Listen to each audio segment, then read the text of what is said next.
Welcome to Timeless Enigma. Tonight, we journey beyond the boundaries of logic and into the hidden corners of reality, where the lines blur between what is known and what is simply unexplained.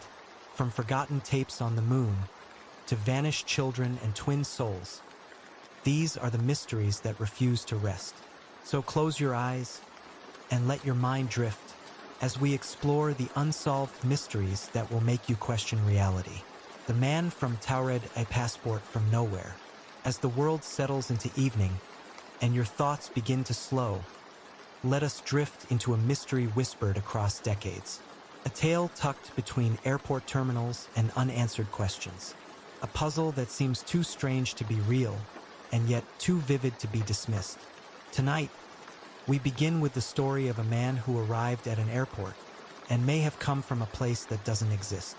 This is the enigma of the man from Taured. A summer day in Tokyo. The year was 1954.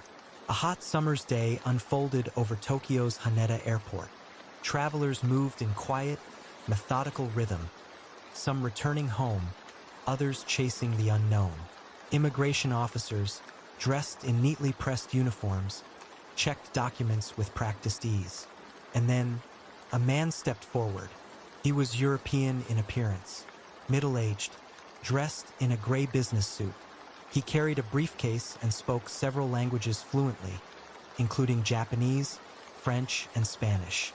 When asked for his passport, he handed it over without hesitation. And that's when the strange began. A country no one had heard of. The passport looked legitimate. Stamps from multiple countries confirmed the man had traveled widely. Spain, Germany, Japan. He was well-traveled, well-prepared, and clearly educated. But one detail stood out like a crack in the surface of reality. His passport said he was from Taured. Confused, the officials paused. They checked their maps, their lists of recognized countries, their global directories. There was no country called Taured. Politely, they asked him to point it out. The man, growing slightly impatient, obliged. He pointed to the region between France and Spain, right over the tiny nation of Andorra. There, he said calmly, Taured. It's been there for over 1,000 years. The officials exchanged quiet glances. There was no Taured, not on their maps, not in any history they knew. And yet the man insisted. He claimed to have visited Japan several times before on business. His passport bore entry stamps. His company, he said, was expecting him in Tokyo. So they called the company. They had never heard of him. They checked the hotel he had booked. No reservation. Even the bank listed on his traveler's checks didn't exist. Held for investigation. Now concerned, the authorities decided to detain him. Not under arrest, but for questioning. They moved him to a nearby hotel, placing 2 immigration officers outside his door. His personal belongings were confiscated for examination. The man showed no signs of fear or confusion. He simply waited, quietly. But by morning, he was gone, vanished. From a locked room, no signs of forced exit, no disturbance. His documents, gone. His clothes, gone. The hotel staff reported that no one had entered or exited during the night. He had disappeared completely. Was it a hoax? A mistaken identity? A fabricated story that grew in the retelling? Or was it something else entirely? Some suggest he slipped through a rift between parallel worlds. Realities layered like pages in a book. In one version of Earth, Taured exists. In ours, it doesn't. Could it be that, just for a moment, those realities touched? Others believe he may have been a time traveler, trapped between past and future, or accidentally dropped into the wrong version of history. Skeptics, of course, dismiss the entire story. They say it's a myth, an urban legend born from misremembered facts or journalistic embellishment. But the mystery remains, because there are official-looking records, reports, retellings by customs officials and airport staff, details that match across multiple versions of the tale. And more curiously still, similar cases have occurred in other places. There was the man in London who carried a driver's license from a place no one had ever heard of and disappeared before he could be questioned further. There was a woman in Canada who spoke a dialect that no linguist could identify. She vanished after being admitted to a hospital. Or the 19th century mystery of Caspar Hauser, a teenage boy who appeared in Nuremberg claiming to have lived in a small dark cell his entire life, with no knowledge of the outside world, until one day, he was simply released. Stories like these linger because they don't quite fit. They're not just odd, they're unsettling. They hint that reality may not be as fixed as we believe. What is a nation? Passport? A name on a map? If an entire country can vanish from memory, if a traveler can arrive with papers that cannot be traced, what does that say about the world we live in? Perhaps we take too much for granted. The solidity of borders, the permanence of time, the structure of cause and effect. What if these are illusions? What if there are cracks, tiny, imperceptible slips, where something from another version of Earth brushes against our own? The man from Taured makes us wonder. How much of reality is shaped not by what is, but by what we believe must be? Now, as the night deepens around you, and your breath softens, imagine the airport, quiet and dim under flickering lights. A man stands alone at the immigration desk, holding a passport that no one recognizes. He is calm, certain, confused only by their confusion. He is from Taured, and in his world, it is real. Let your thoughts wander gently. Next, the green children of Woolpit visitors from a hidden world. Close your eyes and drift back in time. The winds blow gently across a medieval English field, a place far removed from the noise of modern life. No electric hums, no glowing screens, only the rustle of trees and the whisper of barley swaying in the breeze. It is here, in the quiet village of Woolpit, that something strange once happened. So strange, in fact, that even centuries later, no one knows what to make of it. This is the mystery of the Green Children. Peaceful village interrupted. We begin in the 12th century in Suffolk, England. The sleepy village of Woolpit lay nestled in the rolling countryside, its name taken from deep pits once used to trap wolves. The land was quiet, the people humble, life was slow. But one harvest season, something changed. Farmers working the fields spotted two small figures near one of the wolf pits. A boy and a girl, alone, disoriented, dressed in clothing made from strange, unfamiliar fabric. And their skin was green, a soft green hue, like spring leaves just beginning to unfurl. Not sickly, not unnatural, just different. No one had ever seen anything like them. Children of the unknown.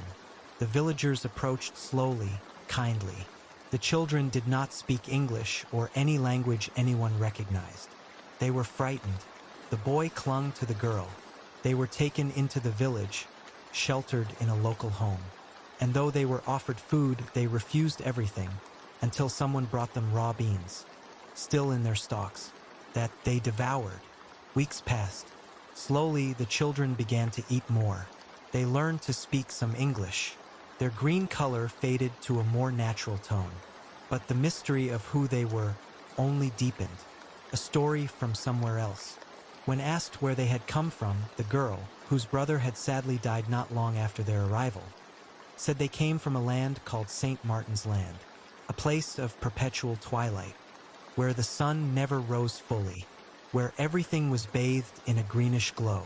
She said the people there were all green like they had once been, and that one day, while tending their father's herd, they had followed a sound and wandered into a cave. They walked in darkness for what felt like a long time, and when they emerged, they found themselves here in Woolpit, but they didn't know how they got there, or how to go back. What could it mean? How do we explain the Green Children? Some historians believe it was a folktale, an allegory, perhaps. Others suggest the children were simply Flemish immigrants, lost, traumatized, perhaps poisoned by malnutrition or illness, giving their skin a strange hue. But those explanations don't sit well with everyone, because even centuries later, the details remain consistent. Their clothes were of an unknown weave, their language entirely foreign. They remembered a world bathed in dim green light, a world beneath this one. Theories from the edge. Over time, many theories have emerged, some scholarly, others more speculative.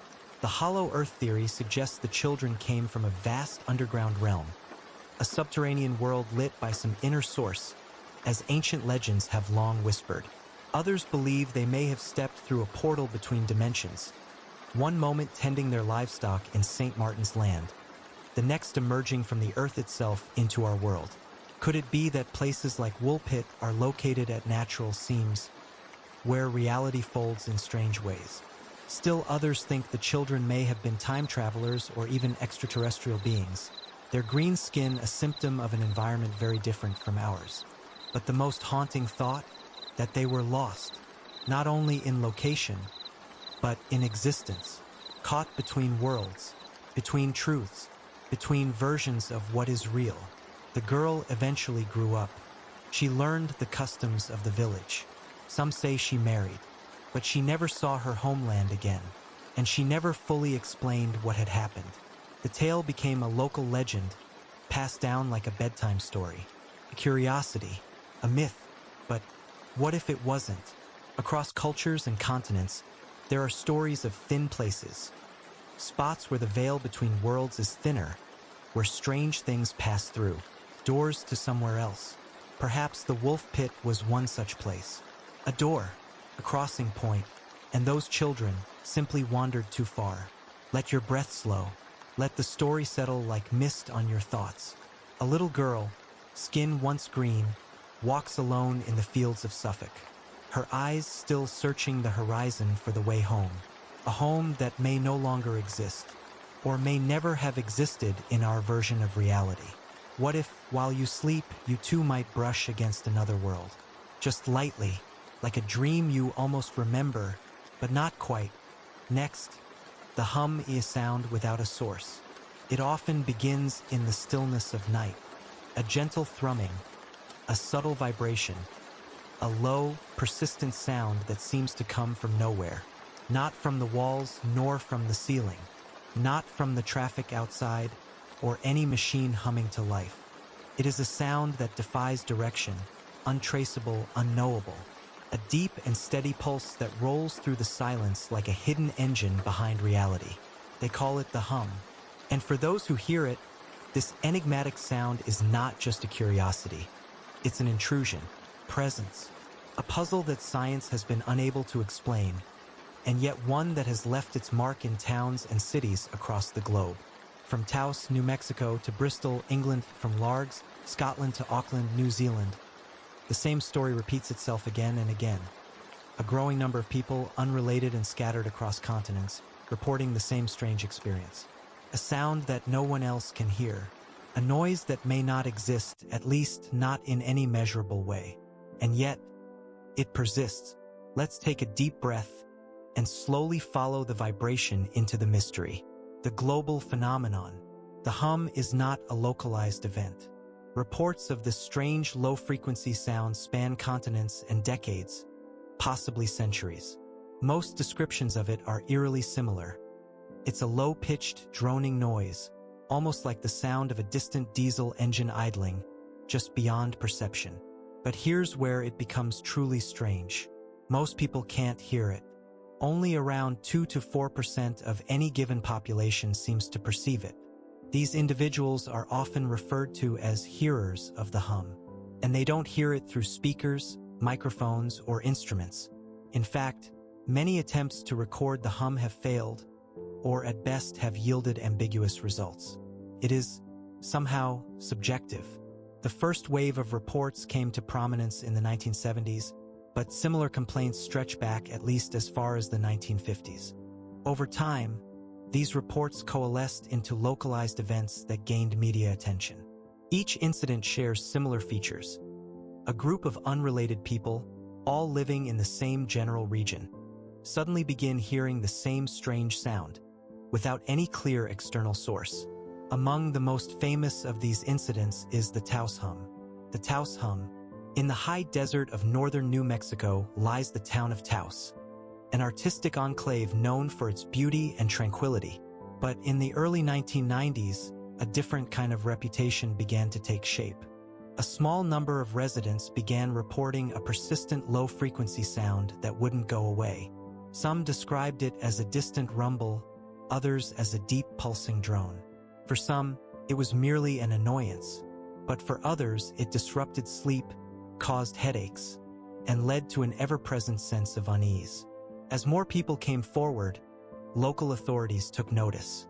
The phenomenon drew the attention of researchers from national laboratories and prestigious universities. In 1993, a team of scientists from Los Alamos National Laboratory, Sandia National Laboratories, and the University of New Mexico conducted an extensive investigation. They interviewed over 40 self-described hearers of the hum. Their findings were baffling. No identifiable external source was ever discovered. The researchers ruled out high-voltage power lines, industrial equipment, and low-frequency radio waves. Audio equipment placed in various parts of town could not detect any consistent sound matching the description. And yet, the people heard it. Some researchers speculated it might be due to otoacoustic emissions, sounds generated internally by the ear itself. Others suggested more exotic possibilities, such as infrasonic frequencies created by geological activity. But none of these theories could account for the localized nature of the hum, or why only a small portion of the population seemed affected. The Bristol hum, thousands of miles away, in the United Kingdom, a remarkably similar mystery was unfolding. In the late 1970s, residents of the city of Bristol began reporting a low droning sound that kept them awake at night. Like the Taos hum, the Bristol hum was heard by a small but consistent percentage of the population, estimated at around 800 people. The complaints became so widespread that the city council launched an official investigation. They brought in acoustic experts, measured ambient sound levels, and monitored local industries. Yet once again, no clear source could be identified.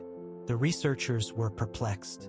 Many hearers were certain the sound was external, perhaps industrial or mechanical in nature. But even in areas where every possible source had been eliminated, the hum persisted. One researcher described the experience as chasing a ghost made of sound. Interestingly, those who could hear the hum often described very similar physical symptoms: fatigue, pressure in the ears, nausea, even nosebleeds. The psychological effects were harder to measure, but reports of anxiety, irritability, and paranoia were common. For some, the sound became more than a nuisance. It was a source of personal torment. And yet, for others in the same home or even the same room, there was nothing. Only silence. Characteristics of the hum. Across all regions, the hum appears to share a number of unique characteristics. It is typically perceived indoors more than outdoors. It is often more noticeable at night. Earplugs or soundproofing do not stop the sound. The sound is described as a low, constant droning, sometimes pulsing. Hearers often report physical symptoms like headaches or chest pressure. It is rarely captured by microphones or recording devices. These details suggest the hum might not be a sound at all, at least not in the conventional sense, which raises the unsettling question: what exactly are people hearing? Theories and speculations. Over the years, many theories have emerged. Some are grounded in science. Others drift closer to the edge of the surreal.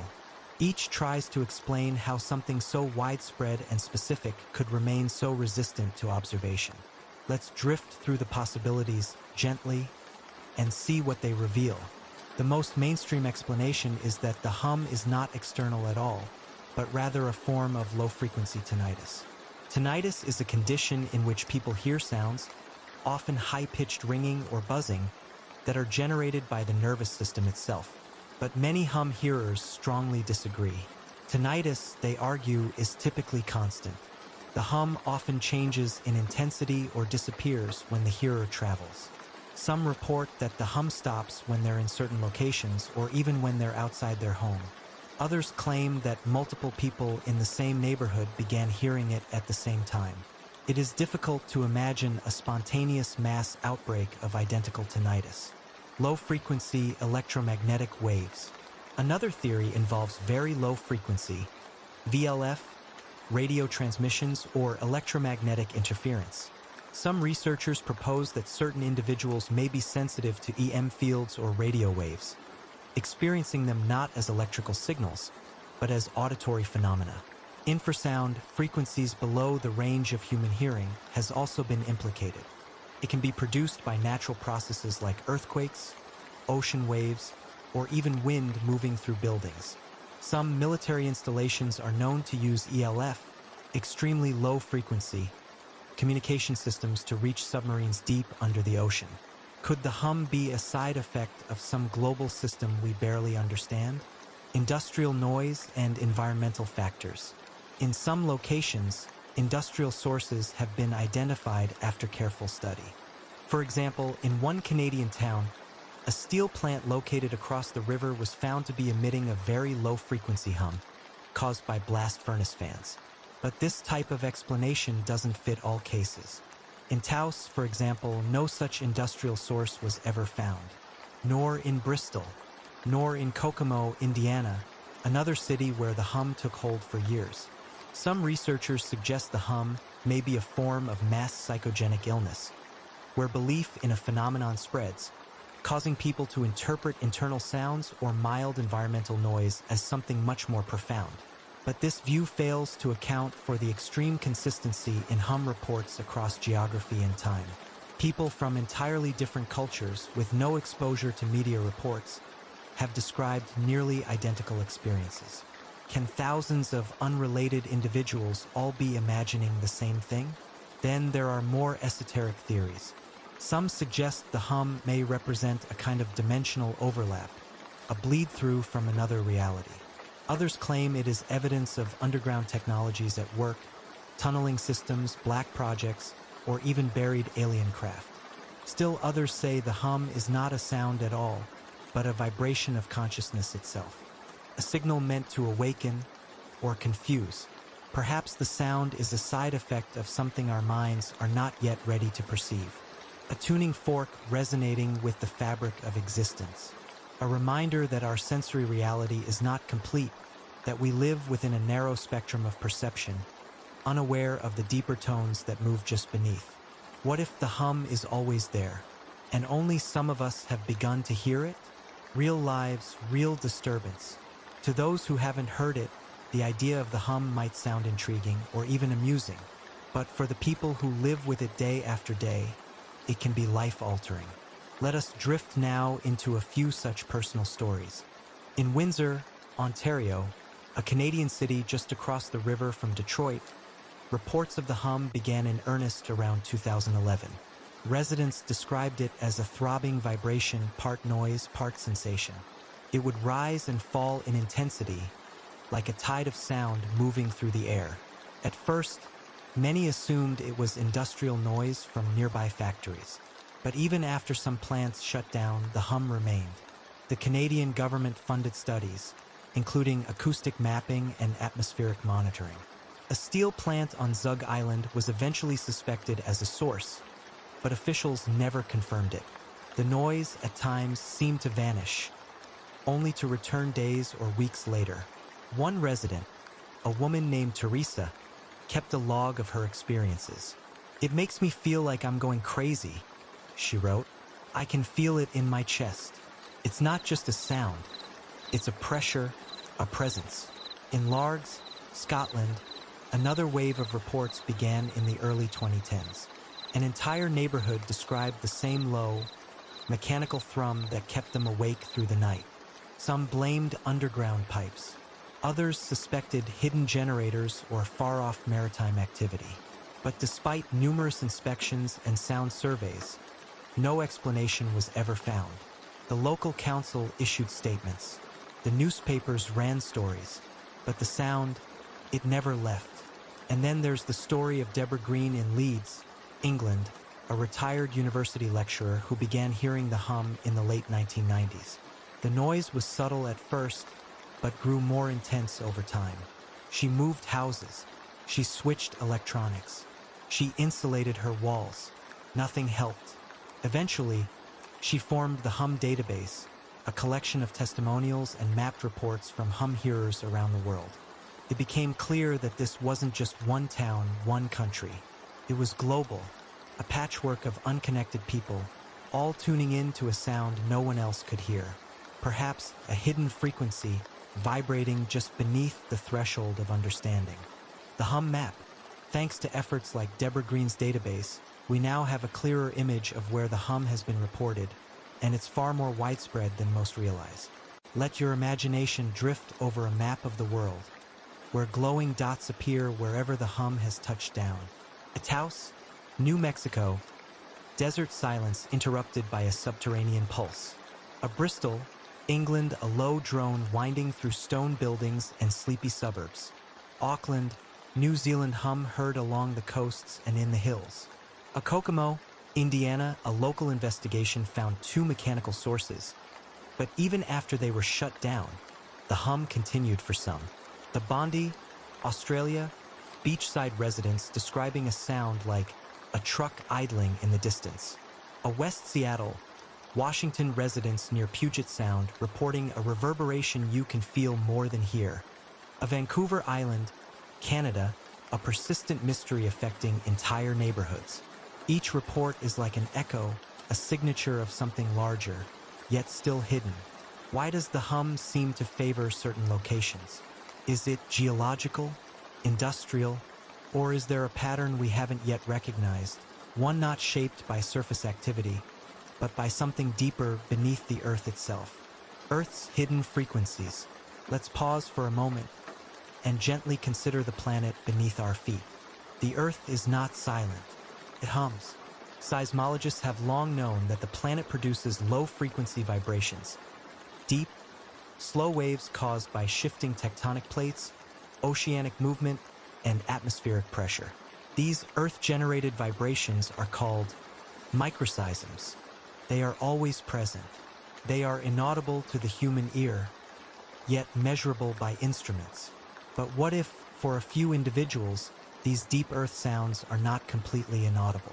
What if a rare sensitivity, biological, neurological, or even emotional, allows certain people to pick up on the subsonic breath of the world? It may sound far-fetched, but science has discovered stranger things.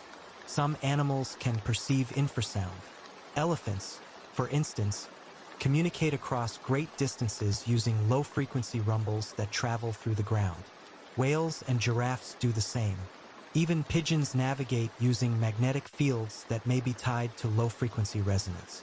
Perhaps the hum is not a malfunction. Perhaps it's a perception, a forgotten sense waking up in the modern age. A hidden infrastructure? Then again, some believe the hum is not natural at all. They point to the timing of major hum outbreaks, often following the rise of new technologies, such as high-speed internet cables, transcontinental shipping routes, and underground military projects. Could there be a hidden infrastructure beneath our world, one designed for communication, transport, or surveillance, that emits deep-frequency signals? In 2015, a conspiracy theory spread online that the hum was linked to HARP, the High-Frequency Active Auroral Research Program in Alaska. While HARP officially studies the ionosphere for research purposes, skeptics have accused it of everything from weather control to mind manipulation. Others speculate the hum is the result of subterranean tunneling projects, especially near known military sites. The theory suggests giant tunnel-boring machines may emit deep vibrations that travel great distances, bypassing surface detection entirely, yet triggering the ears of those attuned to them. Still more fringe voices whisper of interdimensional interference, that the hum is not a vibration in the air, but a thinning of reality itself. A bleed-through from another plane of existence. A low rumble caused by dimensional friction, as if 2 universes were brushing up against each other. It's easy to dismiss such ideas, but in the absence of a definitive answer, even the unbelievable starts to sound like a possibility. The psychological toll. For those who hear it, the hum becomes more than a curiosity. It becomes a companion, a background constant in their lives. Some adapt, others struggle. In 2010, a woman in the UK who had been plagued by the hum for years took her own life. In her note, she blamed the constant noise, a sound no one else could hear. Her story is a haunting reminder that the mystery, while fascinating, carries very real weight. Some researchers have even coined a new term, phonophobia, an anxiety disorder caused by fear or fixation on sound. But this label doesn't satisfy those who insist that what they're hearing is real, external, and shared by others. As one sufferer put it, "They told me it was in my head, but then my neighbor heard it too." For these individuals, the world is no longer a place of quiet. Even the silence is full of noise, a mystery that persists. Over 50 years have passed since the hum entered public consciousness, and still it remains unexplained. No government agency has issued a clear cause. No acoustic survey has captured its full scope. No theory has fully resolved the puzzle. In fact, new reports continue to surface year after year. It's tempting to believe the hum might be the result of technology we haven't identified yet, or perhaps the byproduct of an increasingly electrified and interconnected world. But then again, what if it's something older? A forgotten resonance that once guided ancient migrations or inspired sacred architecture? A subtle tone humming through ley lines and magnetic fields? A forgotten language of vibration? Or something else entirely? And so we return to where we began. A still room, a sleeping city, and a low, pulsing sound that drifts beneath everything else. For most, it is absent, but for some, it is always there, rising from the walls, seeping through the ground, echoing in the quiet. A reminder that the world is not as silent as we think, that beneath the surface of everyday life, there are signals we do not understand, patterns we have not yet seen, frequencies that brush against the edge of perception, waiting to be heard. The hum, whether biological, mechanical, or metaphysical, is a mystery that refuses to fade. It defies simple answers. It ignores instruments and charts. It enters the lives of the few, disturbs the peace, then disappears without explanation. Some believe it's an internal trick of the mind. Others think it's a message, but no one truly knows. So tonight, as you lay down to sleep, listen closely. Not for what is loud, but for what is subtle. The distant sounds, the tones between thoughts, the silent music of the world beneath the world. And ask yourself gently, do you hear it too? Next, the phantom social worker's shadows at the door. It begins with a knock, firm, deliberate, not loud, not forceful, just enough to catch your attention. You rise from your chair, or from the laundry basket, or from the lull of afternoon quiet and answer. Two people stand on your doorstep, professionally dressed, clipped voices with the kind of polite authority that makes you instinctively stand up straighter. They say they're from social services. They're here about your child. They ask to come inside. They say they need to conduct a welfare check. There have been concerns. They mention vague complaints, nothing specific, nothing documented, but just enough to make you uneasy. You hesitate. Something about their demeanor feels off. You ask for identification. They show you a badge, but it's quick, almost too quick. You catch a flash of laminate, a logo you don't recognize, a name that disappears before it settles. And then they're gone, vanished. No case file, no agency visit, no record of any kind. And your world is not quite the same. This is the strange, disquieting mystery of the phantom social workers. A chilling phenomenon that surfaced in the United Kingdom during the 1990s and has since echoed through quiet neighborhoods, whispered in parenting groups, and lingered like smoke at the edge of official denial. A mystery that raises disturbing questions. Who were they? What did they want? And where did they go? The first reports. The earliest verified sightings began in 1990, primarily across Scotland and northern England. Parents from different towns and cities, many who had never met, began reporting eerily similar encounters. They described visits from men and women posing as social workers, sometimes accompanied by someone who appeared to be a nurse or doctor. These individuals would claim to be responding to anonymous tips, complaints about child neglect or suspicious bruising.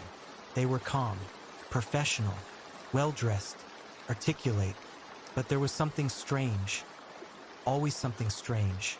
They didn't carry proper identification, or their credentials looked fake. Some parents said the visitors became irritated or evasive when asked for details. In many cases, they would ask detailed questions about the children in the household, their routines, their sleeping arrangements, even their school schedules. Some would try to enter the child's bedroom alone. A few even tried to physically take the children for a medical exam. But when the parents refused, the visitors simply left. No follow-up, no paperwork, and no record of the visit with local authorities. Pattern emerges. As more and more reports surfaced, police departments began to notice an unsettling pattern. The phantom visits were spread out geographically: urban neighborhoods, rural villages, affluent suburbs. But they all shared similar details. The visitors were usually in pairs, one male, one female. They claimed to be social workers, often from local child protection services. They asked to examine or take the child without a warrant. They sometimes carried strange instruments or fake medical kits. And no official records of the visits could be found afterward. Some parents reported the visitors arrived in unmarked cars or parked far from the home. One child described being asked to come with the strangers to a safe place. In another case, a parent reported that the man had stood completely silent during the entire exchange, watching the child intently. A few of the incidents grew more brazen. In one 1992 report from Yorkshire, a mother said she had been momentarily distracted during the visit and turned back to find one of the social workers walking her child toward the door. She stopped them. They left and were never seen again. The authorities respond. By the early 1990s, the British media had picked up the story. Headlines used phrases like "fake social workers attempt to abduct children" and "phantom care officials target families." The public grew increasingly anxious. Police forces across the UK began issuing warnings, urging parents to always verify credentials and to report any suspicious encounters immediately. In 1994, the UK government took the unusual step of launching an interagency investigation coordinated between law enforcement and social services. The goal was to determine whether these events were linked, whether a criminal network was at work, or whether something more benign, if unsettling, was behind it all. The results? Inconclusive. Despite dozens of official reports, there were no arrests, no suspects, no photographs, no names. No one could determine who these people were, how they coordinated their efforts, or what their ultimate goal might have been. The case files remained open, but over time, the story faded from headlines and fell into the soft dust of unresolved mysteries, theories, and speculation. As with many unsolved phenomena, explanations soon multiplied, each with its own logic, each more unnerving than the last. Let's walk gently through the possibilities. Child trafficking ring. One of the most commonly proposed theories is that the phantom social workers were part of a well-organized child trafficking network, individuals posing as authorities to abduct children under the guise of official protection. It's chilling but plausible. If true, the professionalism of the imposters may have been part of the strategy, designed to disarm suspicion, especially among families unfamiliar with official procedures. But if that's the case, why were so few actual abductions reported? Why did the imposters seem to vanish once questioned? And how did they operate across such a wide region without leaving a trace? Moral panic. Some sociologists believe the entire phenomenon was an example of collective anxiety, a wave of social paranoia that swept through the UK during a time of heightened awareness around child abuse and protection services. In the late 1980s and early 1990s, several high-profile child protection scandals had shaken public trust. Communities were on edge. Parents were fearful. Rumors were everywhere. Could the phantom social workers have been misunderstandings? Door-to-door survey takers? Health visitors? Misidentified civil workers? Perhaps. But that explanation fails to account for the very specific patterns in the reports. and the intensity of the fear felt by families who experienced them firsthand. These weren't just rumors. These were people who opened their doors and felt something was deeply wrong. Unauthorized investigators. Another theory is that the visitors were private investigators, rogue social workers, or even vigilantes attempting to monitor families on their own terms. Perhaps they believed certain children were in danger and took it upon themselves to investigate without proper authority. This theory raises its own disturbing implications. Who were they working for? What gave them the right? And how many families, frightened and confused, never reported their visits at all? Something stranger, something unseen. And then, there are those who believe the phantom social workers represent something more paranormal or otherworldly. Some have pointed to their strange behavior, their robotic tone, their emotionless faces, their vague, repetitive phrases. A few witnesses even described the visitors as appearing not quite right, as if they were mimicking social workers but getting the details wrong, like actors reading from a poorly written script. Their clothes were slightly outdated, their questions oddly phrased, their mannerisms just off. A small number of researchers have linked the phenomenon to stories of men in black, not the Hollywood version, but the shadowy figures said to appear after UFO sightings, who ask strange questions, show dubious credentials, and vanish without a trace. Is it possible that the phantom social workers were a similar type of entity? Visitors from elsewhere, testing our reactions, probing our defenses, practicing the role of authority without ever fully mastering it. It's a haunting thought, but one that lingers. Although the peak of the phantom social worker sightings occurred in the early 1990s, similar reports have emerged in other countries, including Canada, Australia, and parts of the United States. In each case, the details are eerily familiar. Unannounced home visits, requests to inspect the child or their room, poor or missing identification, and no record of any agency contact afterward. In 2012, a mother in New Jersey reported being approached by two individuals claiming to be child welfare agents. She found their behavior suspicious and refused entry. When she later called the official office, they had no record of any visit to her home.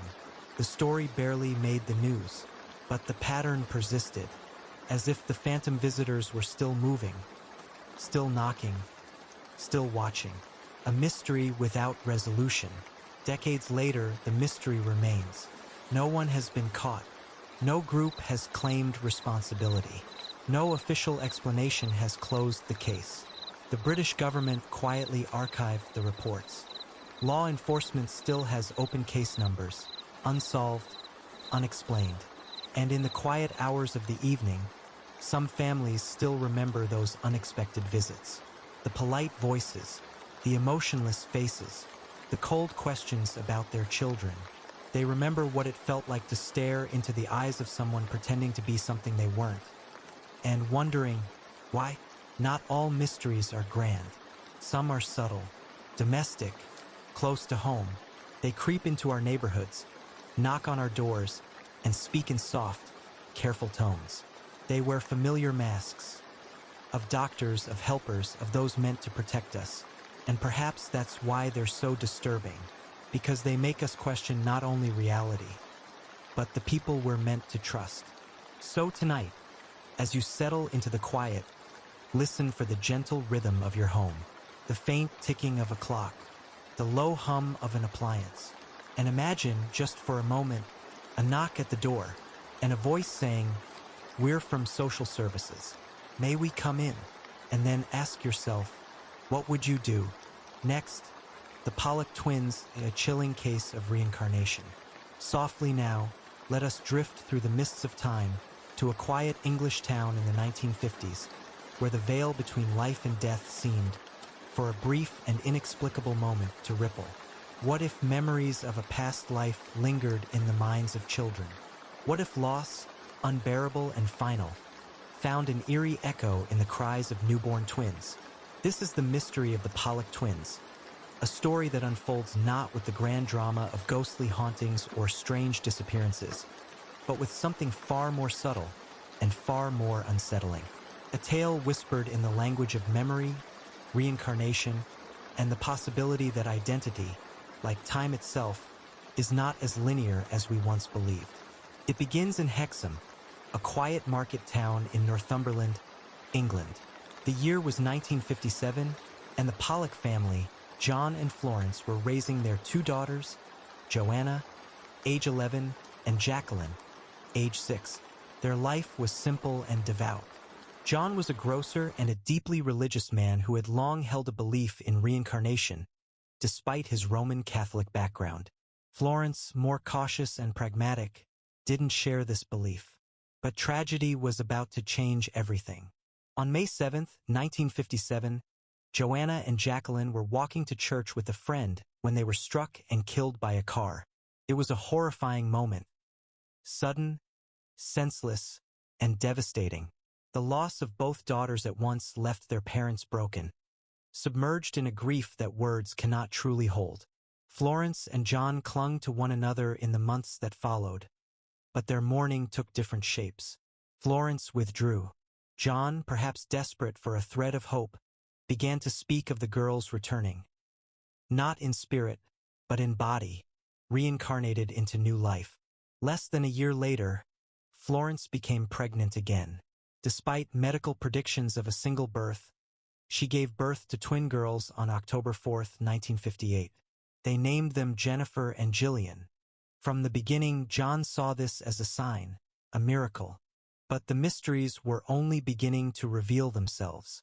John Pollock was convinced from the moment the twins were born that they were, somehow, the return of Joanna and Jacqueline. But it wasn't merely wishful thinking. There were oddities, strange echoes of the past wrapped in the habits of the present. First, there were the birthmarks. Jennifer, the younger of the twins, was born with a mark above her right eye, eerily similar to a small scar that Jacqueline, the youngest of the deceased sisters, had received after falling on a bucket. Jennifer also had a birthmark on her waist that mirrored a birthmark Jacqueline had had in the same spot. Jillian, the older twin, had no such marks, just as Joanna, the older of the two lost daughters, had had none. Then the memories began to emerge. As the twins grew, they began to request toys that had once belonged to their dead sisters, toys they had never seen. When John retrieved the old playthings from storage, something strange happened. Each twin seemed to know instinctively which items were theirs. Jennifer gravitated toward Jacqueline's doll. Jillian clung to Joanna's. There was no confusion, no hesitation, as if the toys had been reunited with the hands that once held them. At just 3 years old, the girls began to recall fragments of a life they had never lived. One day, Florence overheard them talking as they played a game of car accidents. Jennifer was lying on the floor with her head resting on Jillian's lap. Jillian cradled her, saying, "The blood's coming out of your eyes. That's where the car hit you." Florence was shaken. She had never told the twins about the exact nature of their sisters' deaths. But those words matched precisely the fatal injuries Jacqueline had received when she was struck by the car. There were other things, too. Moments that made time feel folded in on itself. Once, while walking through Hexham for the first time, the girls pointed out places they said they'd never seen before, but knew intimately. "That's our school," they said, pointing to the building Joanna and Jacqueline had attended. "That's where we used to play." They named parks and streets they'd never been to, and then they spoke of the accident. Florence and John had shielded them from the details of the tragedy. They believed the girls were too young to understand. Yet, in quiet moments, the twins spoke about it with uncanny specificity. About the car, the driver, the impact, always in the past tense, as if recalling, not imagining. The most unsettling moment came when Jillian, while brushing Jennifer's hair, said aloud, "I remember when I had that accident. I got blood on my eyes and couldn't see." As the girls grew older, the inexplicable moments continued, though they came less frequently, like echoes fading into distance. When the Pollocks moved to Whitley Bay, the memories seemed to lose their grip. The girls stopped mentioning Hexham landmarks. Their odd conversations about the accident diminished. Life gradually took on the rhythm of the ordinary. The strange, surreal certainty that had once surrounded their early years began to loosen its hold. But the questions remained. By the time the twins were 5 years old, the bizarre memories and reincarnation-like behaviors had nearly disappeared altogether. They became, in many ways, typical children. Yet neither Florence nor John could forget the earlier years. Those moments had been too detailed, too persistent, and too strangely accurate to simply dismiss as coincidence or childhood imagination. John, especially, remained convinced. His daughters had returned to him. He believed that Joanna and Jacqueline had been reborn as Gillian and Jennifer, not as a metaphor but literally. He often told friends and family that the twins were proof of reincarnation, placed in their lives by divine design. That, perhaps, in response to their unimaginable grief, they had been given another chance. Florence was less certain. Though deeply disturbed by what she had seen and heard, she never fully embraced the idea of reincarnation. Instead, she wrestled with conflicting emotions, wanting to believe in a miracle, yet unable to reconcile it with her cautious, grounded worldview. In time, the case caught the attention of researchers. Enter Dr. Ian Stevenson, a respected psychiatrist from the University of Virginia. His life's work centered around the study of reincarnation, and he would go on to document more than 2,500 cases of children who claimed to remember previous lives. Of all of them, the Pollock twins stood out. Stevenson traveled to England and conducted extensive interviews with the Pollocks, meticulously documenting the birthmarks, behaviors, and verbal accounts that suggested continuity of memory. He noted the twins' age-appropriate amnesia, the idea that children who remember past lives often forget them around age 5 or 6, just as Gillian and Jennifer had. His findings were published in his book Children Who Remember Previous Lives, where he presented the case of the Pollock twins as one of the strongest pieces of evidence in favor of reincarnation. But, of course, not everyone agreed. Skeptics argued that parental suggestion played a role. Perhaps John, so eager to see his lost daughters again, had unconsciously influenced the twins, guided them toward familiar toys, spoken to them about their sisters' lives, or responded to their statements in ways that reinforced belief. Others believed that confirmation bias was at play, that John and Florence, still aching with grief, saw meaning in coincidences, patterns where none truly existed. Even the birthmarks, they said, could be dismissed as genetic quirks, common and not necessarily meaningful. But here lies the heart of the mystery. There is no definitive explanation. What is memory, after all? Is it fixed within the brain, anchored only to the physical self?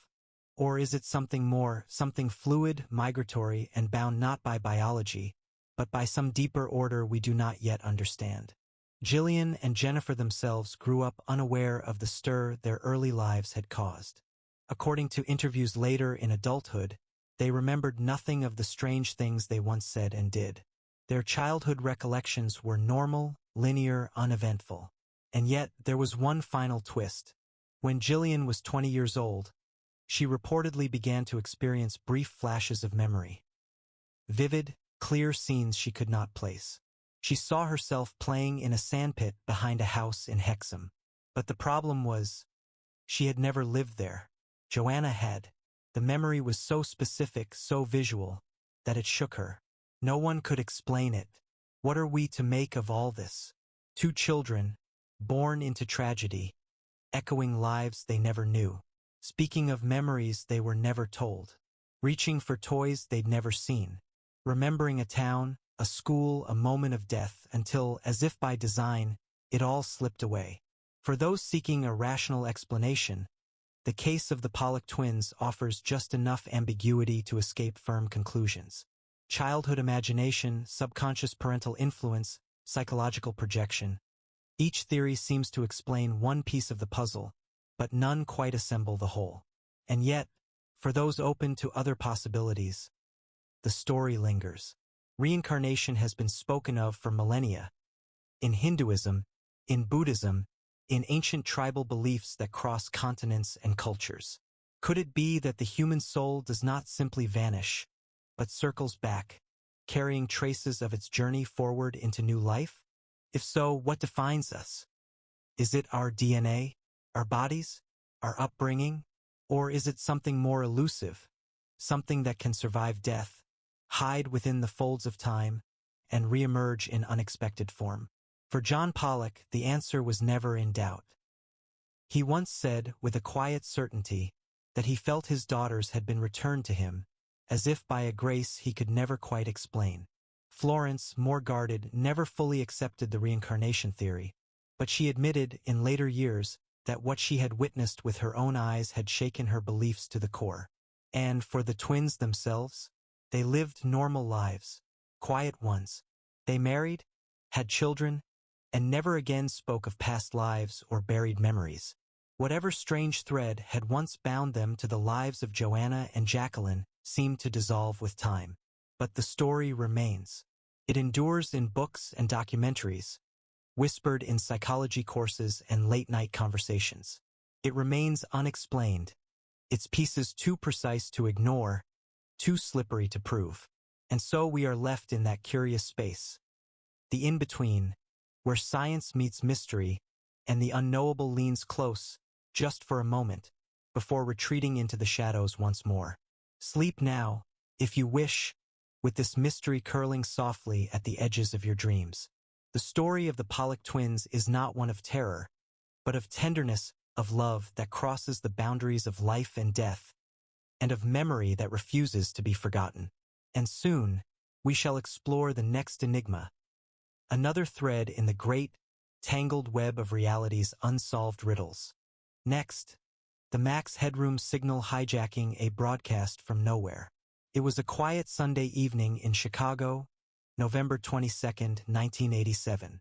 The city buzzed with its usual rhythm, cars rolling down Lakeshore Drive, lights shimmering on the surface of the darkened lake, televisions humming in cozy homes across the suburbs and beyond.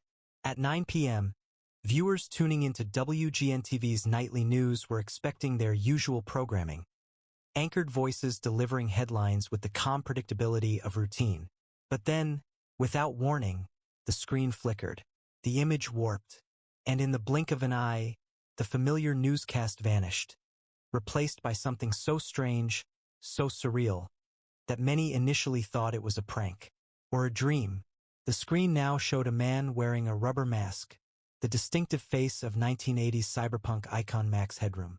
Behind him, a piece of corrugated metal spun slowly, mimicking the wavy background from the Max Headroom show. The figure bobbed and swayed, its movements jerky and unsettling, as if the broadcast itself were malfunctioning. There was no real message, only gibberish, laughter, distorted speech, and static. The voice wasn't computer-generated like the real Max Headroom. It was a distorted, human voice trying to imitate the character in a chaotic, mocking tone. Then, just as abruptly as it began, the signal cut out. WGN technicians regained control. No explanation was offered. No one knew what had just happened. But that was only the beginning. Just under 2 hours later, at 11:15 p.m., another interruption occurred, this time during a broadcast of Doctor Who on Chicago's PBS affiliate, WTTW. The show was partway through an episode titled Horror of Fong Rock. Fans watched as the Doctor paced a windswept, eerie lighthouse, when suddenly, the screen once again cracked with static. And then, the mask returned. The Max Headroom figure was back.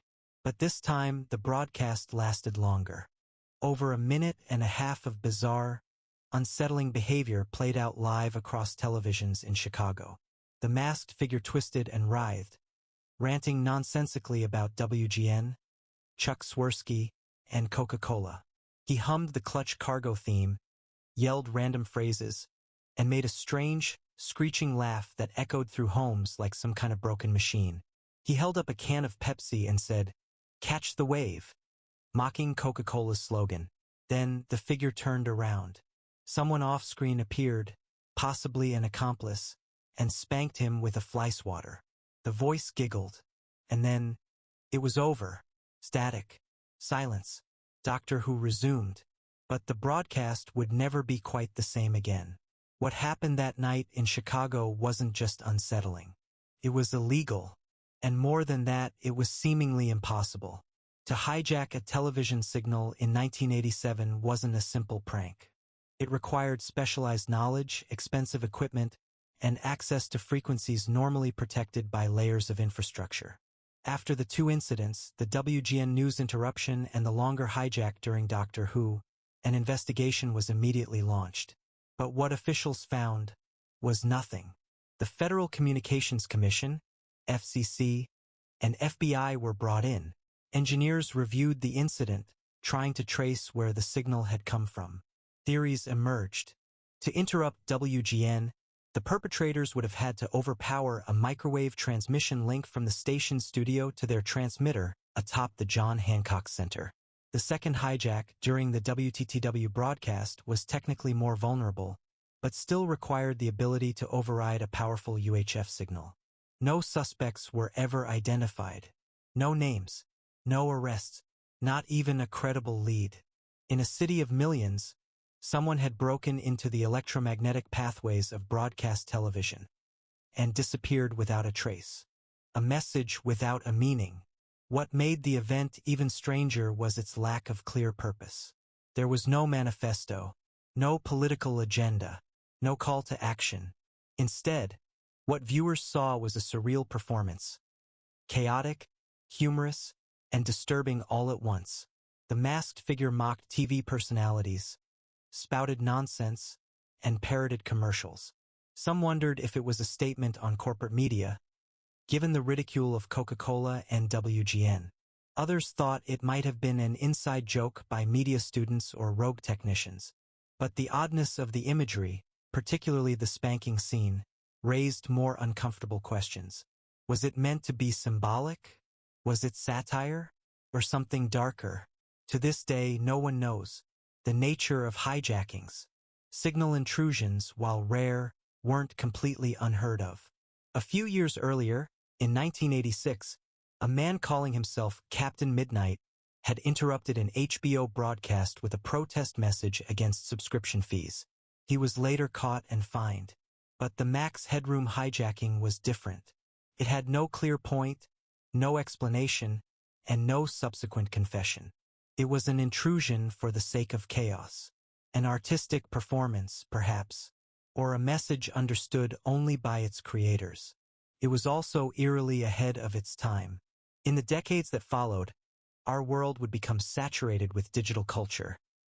Deepfakes, internet trolls, glitch art, and anonymous hackers disrupting the flow of information. But in 1987, the Max Headroom intrusion felt like a strange visitor from the future.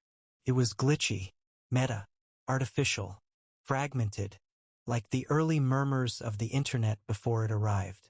The Max Headroom figure wasn't just a character. It was a symbol of media itself, fractured and reassembled by someone outside the system. A mirror held up to the television era, cracked at the corners. Who did it?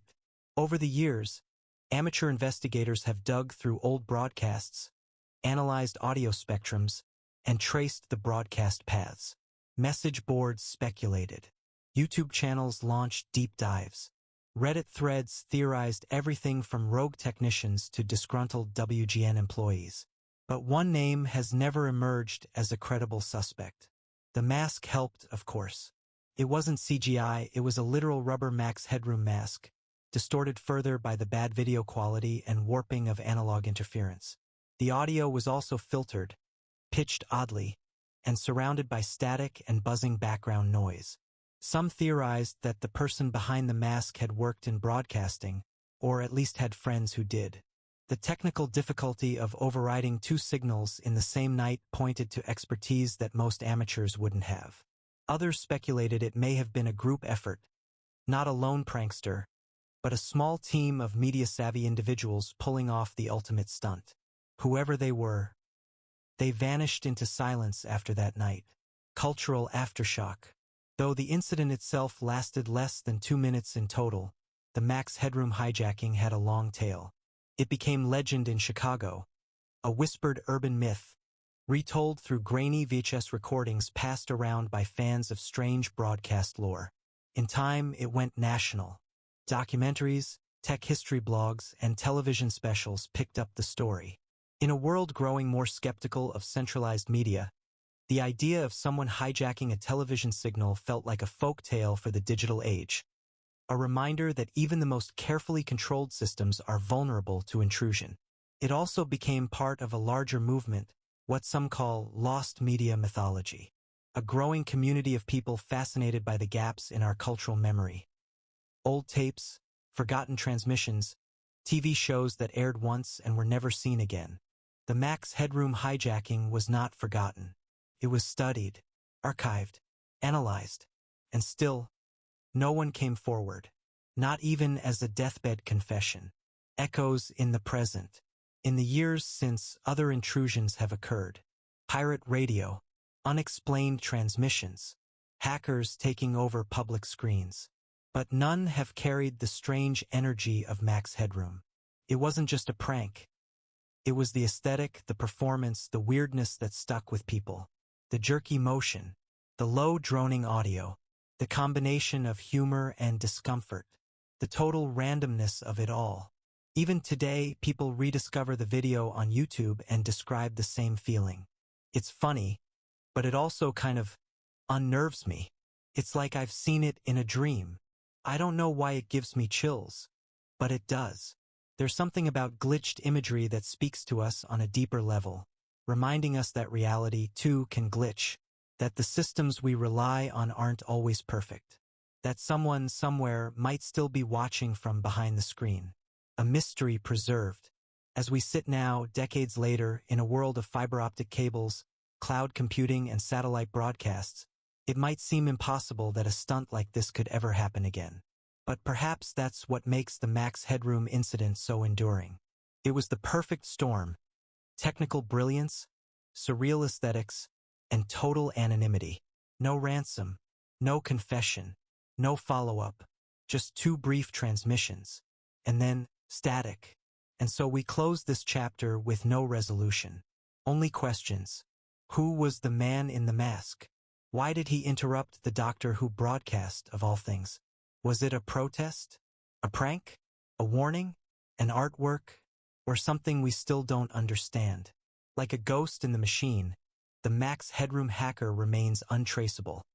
His voice distorted, his face hidden, his intentions known only to himself. It is a story that defies closure, that flickers like a half-remembered dream, just beyond reach. And perhaps, as with many of life's deeper riddles, we are not meant to solve it, only to remember it and to wonder. Close your eyes now if you haven't already. Let the hum of the past fade softly into silence. And soon, we'll open the door to yet another reality-bending mystery, waiting patiently in the quiet margins of the known world. Next, time slips, people who say they accidentally traveled through time. Close your eyes. Let the steady rhythm of your breath guide you through the veils of memory and imagination.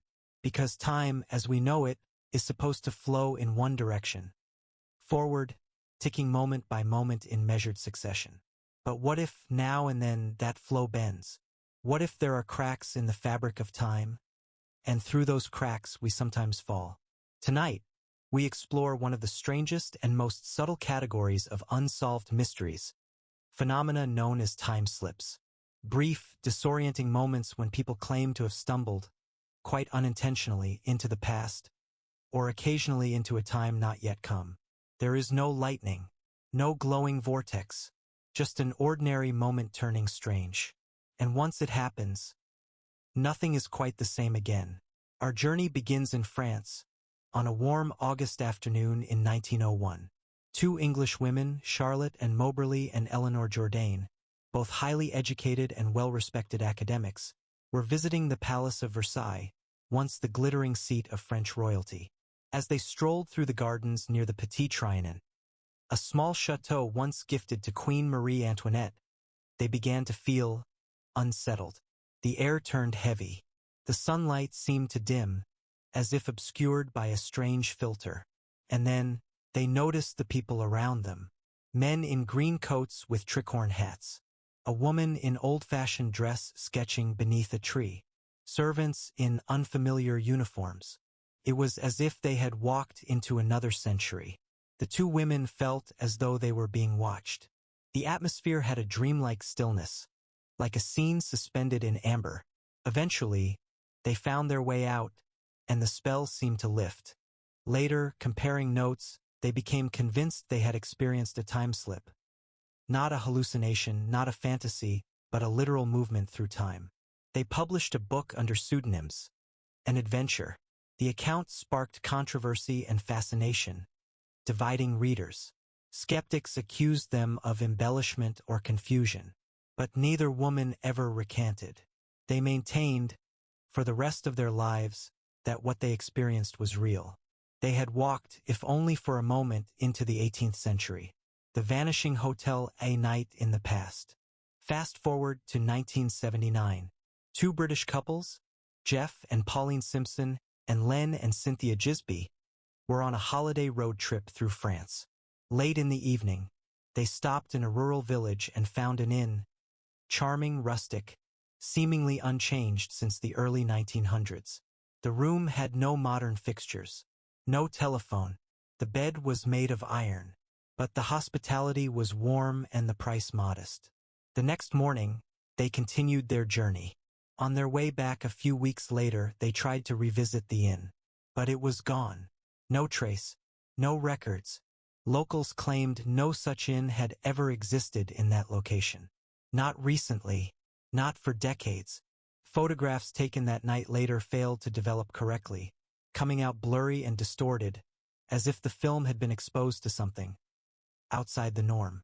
The couples, deeply puzzled, concluded they had experienced a time slip, a single night spent not in the present, but in a quiet pocket of the past. Bold Street, Liverpool, a portal in plain sight. Not all time slips take place in the countryside or ancient ruins. Some occur in the middle of bustling cities like Bold Street in Liverpool, England. Over the years, this ordinary shopping street has become known for something extraordinary. A growing number of reports from people who, for a few seconds or minutes, found themselves in a different time. One of the most well-known stories comes from Frank, a former police officer. In the 1990s, while shopping with his wife, he stepped into a small bookstore on Bold Street. Inside, the lighting was dim. The shelves were filled with old-fashioned books, and the people were dressed in clothing from the 1950s. Confused, he asked a clerk a question, but the clerk didn't seem to notice him. Suddenly, he was back outside. The store he thought he had entered was now a modern clothing shop, with no sign of the old bookstore. Dozens of similar stories have been documented in Liverpool. People enter shops that no longer exist, see trams that haven't run for decades, hear music from another era, and then, just as suddenly, return to the present, often disoriented but otherwise unharmed. No one knows why Bold Street is a hotspot for these alleged time slips. Some theorize a geomagnetic anomaly. Others believe it may sit on a kind of energetic crossroads, a natural thin place between moments. Or perhaps, it's simply one of those cracks in time we rarely notice until we fall through. The 1935 RAF time flight. In another case, two Royal Air Force pilots in 1935 were flying over France during a routine exercise when they passed above a disused World War I airfield near Amiens. To their surprise, the airfield looked fully operational, with uniformed men moving about, old biplanes on the runway, and a vibrant scene of military activity. When they reported the sighting, they were told the airfield had long been abandoned. But years later, one of the pilots discovered an old photo that matched exactly what he had seen that day. Except the photo was dated 1917. Had they flown over a living memory of the past? Or had time briefly looked the other way? Shared themes, unexplained patterns. The individuals in these stories are not thrill seekers. They're not claiming to see ghosts or encounter UFOs. They are, by all accounts, ordinary people who find themselves, without warning, in an environment that should no longer exist. And then, as quickly as it begins, it ends. No machine is involved. No ritual, no warning, just an ordinary moment interrupted by the impossible. And what makes these time slips especially strange is their consistency. The air often feels still. The lighting changes subtly. A sense of unreality overtakes the individual until the moment ends. And there is no physical evidence. Only memory, possible explanations. Skeptics offer various explanations for these experiences. A false memory or confabulation, where the mind fills in blanks with convincing but inaccurate details. A hypnagogic hallucinations, where waking and dream states overlap. Temporal lobe seizures, which can cause distortions in time perception. But these do not explain shared experiences, or the precise historical accuracy of places that no longer exist. And so others turn to less conventional theories. Perhaps time is not linear, but layered, like pages in a book, all existing at once. And perhaps, in rare moments, those pages briefly touch. Maybe memory itself plays a role, our consciousness somehow reaching backward, catching a fragment of time still echoing. Or perhaps the universe is filled with resonant zones, areas where time is unstable, where imprints of the past linger like fingerprints on glass. We do not know, but those who experience time slips are left changed. Not in body, but in their understanding of the world. The past, they realize, is not entirely gone. It may be waiting, just around the corner, unseen until we take a single step in the wrong or right direction. Time is not what it seems. What is time, really? We measure it in seconds, minutes, years. But that measurement is only a map, a human attempt to chart a landscape we barely understand. Physics tells us time may not flow at all. That in certain conditions, time can slow, stretch, or fold.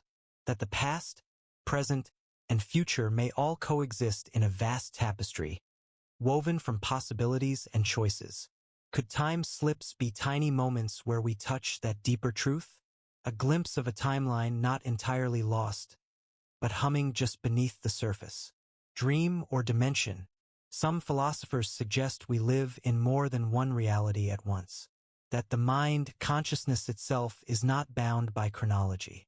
A time slip, then, may be a slipping of attention, a moment where perception overrides physical law, a waking dream so lucid that it blends with reality. Or it may be real, a literal step into the past, a walk into someone else's moment, a visit to a time not our own, and just as easily, a return. As you drift now in the stillness of this night, ask yourself, have you ever felt you were somewhere else? For just a moment? That the world changed ever so slightly and then reset itself? A déjà vu too vivid. A building that didn't used to be there. A street that looked different than you remembered. Perhaps we all slip through time now and then. Not far, not long, but enough to remind us that time may be more mysterious than we ever imagined. Rest easy now, and know that even in the quiet corridors of night, the past may be closer than you think. Next, the other Earth on the Moon, NASA's lost tapes, and the rumors of a parallel planet.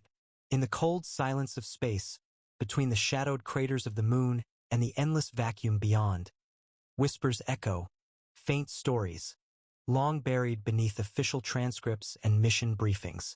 They speak not just of footprints on lunar soil, but of something far stranger. A place glimpsed and then forgotten. A structure, a reflection, perhaps even a mirror Earth, hidden from our sight. This is the story of the lost Apollo transmissions, the rumors of classified lunar footage, and the enduring enigma of an other Earth, said to have been seen from the Moon, if only for a moment, before disappearing into the quiet darkness of space. The missing minutes, Apollo 11, and the blackout. Let us begin with a familiar journey. It is July 20th, 1969. The Apollo 11 lunar module, Eagle, touches down on the surface of the Moon. Millions around the world watch as Neil Armstrong delivers his famous words, "That's one small step for man," as he steps onto the sea of tranquility. But not all of that mission was broadcast to the public. According to persistent rumors, whispers carried by retired technicians and leaked documents, there was a mysterious 2-minute transmission gap. A sudden silence. NASA explained it as a loss of signal, interference, or technical error. But those who were allegedly present behind the scenes told a different story. Armstrong, it is claimed, saw something on the edge of the crater. Not just a shadow or a reflection, but a structure. Geometrically perfect. Towering. Not natural. And then something even more astonishing. A brief moment, perhaps less than a second, where Armstrong is said to have looked up and seen a second Earth hanging in the black sky. Not the familiar blue marble we know, but something eerily similar. Earth-like, with clouds, continents, rotation, and then it vanished. As quickly as it appeared, the image was gone. As if a veil had lifted and then closed again. A retired NASA engineer, speaking anonymously in the late 1990s, claimed he was working on the manned spaceflight network in Australia during Apollo 11. He said, "For about 2 minutes, they went completely off the grid. We were still receiving the telemetry, but the voice feed cut to another frequency. What we heard was Armstrong, his voice shaking. He said, 'They're watching us.'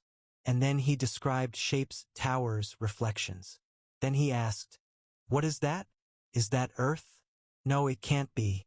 There's another one.' No official record of that transmission exists. NASA denies that any such moment occurred.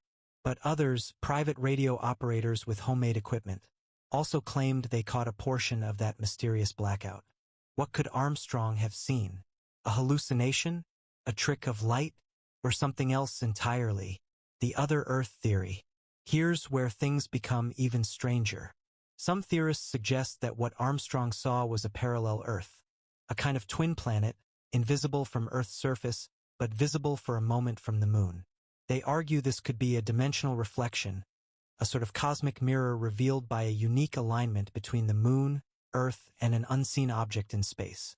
Others propose something more tangible, that this other Earth is a real, physical planet, locked in a position we cannot normally observe, perhaps on the opposite side of the Sun, in a perfectly stable orbit known as a Lagrange point. This idea isn't entirely science fiction. Astronomers have long theorized about co-orbital planets, sometimes called counter-Earths, which could theoretically share Earth's orbit while always remaining hidden from view. The ancient Greeks even spoke of such a place. In Pythagorean cosmology, a counter-Earth balanced the motion of the heavens, unseen but essential. Could Armstrong have glimpsed something similar? A sliver of a hidden world, reflecting our own. If only for a moment? The Luna photographs echoes from the USSR. Interestingly, reports of strange lunar images did not come solely from the United States. In the late 1960s and early 70s, the Soviet Union's Luna missions sent a series of automated probes to photograph and map the moon. According to leaked reports and interviews with former Soviet scientists, some images were withheld or mysteriously lost, particularly from regions on the far side of the moon. One source described a reflection captured over Mare Muscoviense, an odd, Earth-like sphere hanging above the horizon, seen only in a single frame and gone in the next. If true, this would suggest the phenomenon was not unique to the Apollo missions. But again, no official record, no verifiable evidence. Only stories, hollow moon and the mirror hypothesis. Some researchers blend this mystery with the hollow moon theory, the controversial idea that the moon is not a natural satellite at all, but a constructed object. They suggest that the moon may act as a lens, a kind of portal or projection surface, reflecting images from another realm or parallel dimension. In this view, the other Earth seen by astronauts was not a planet in our universe, but a glimpse into a mirrored reality, one that intersects with ours only under rare celestial alignments. Just as reflections appear only at precise angles, this mirror Earth might only become visible when the Earth, Sun, and Moon form a specific triangle, and only from the Moon's surface. Is this why it was seen once and never again? Dreams from the edge of space. For decades, the Moon has served as a symbol of mystery, a pale sentinel watching over Earth, half-shadowed, half-seen. But for those who walked upon its surface, it was also a mirror, not just of Earth, but of ourselves, our fears, our hopes, our thirst to understand the cosmos. Perhaps that's why these stories endure.